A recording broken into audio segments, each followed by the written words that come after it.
Hey, Professor Lewis, how you doing? This is Mr. Dockery again. Here we are, week 2 of our class assessment of learning, and I'm here to talk about analyzing assessments. Now, before we get into the meat and the potatoes of this assignment, I got a chance through my research to look up a few different assessment types for adults. Those assessment types were, we talked about, we talked about end of the year portfolios, which I find to be very productive. Another one was end of the year assignments and exit interviews and or surveys. Now that that's out the way, let's talk a little bit about assessments.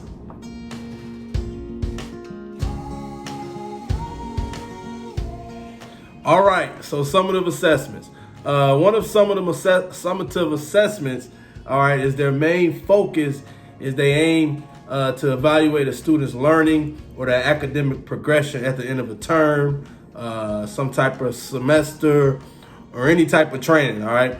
So if we look at the word summative, okay, the root word, I'm gonna take y'all to school real quick. The root word to summative is sum, okay, which denotes that we pretty much gonna take everything that we got, all the information, we're gonna sum it up into one big point, all right? And that's what you get when we talk about a summative assessment, engaging students in their learning and what information they've learned and retained throughout a course.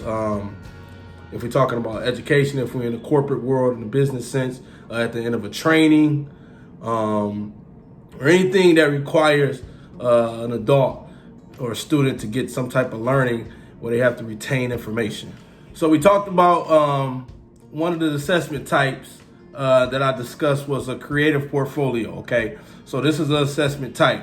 I can reflect back on when I took an inclusive leadership course. We talked about financial planning. And so what I have right here before me is a financial empowerment toolkit.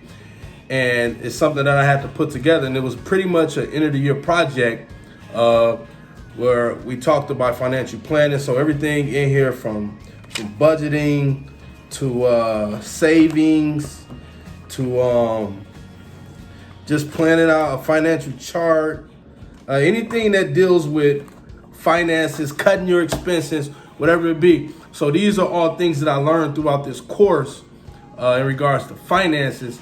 And so my assessment, my summative assessment was I had to put together a creative portfolio, which is this right here, which is a creative portfolio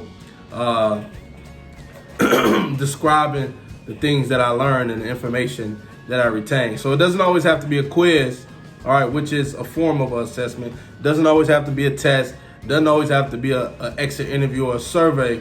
There's many different ways that you can put together a summative assessment as a professor or a teacher or instructor to gauge your students. And in turn, it helps gauge your learning to see how productive and effective you are as a teacher, because it's one thing to dish information out there, but it's another thing to present something on a platter and then people receptive to it, they understand it, and they can implement it in their everyday life. All right, so a couple more things before I get out of here and let y'all go, okay? So as I got a chance to read through our chapter readings, I skimmed across in chapter 10. It talked about some valuable, I'll just read it to you guys.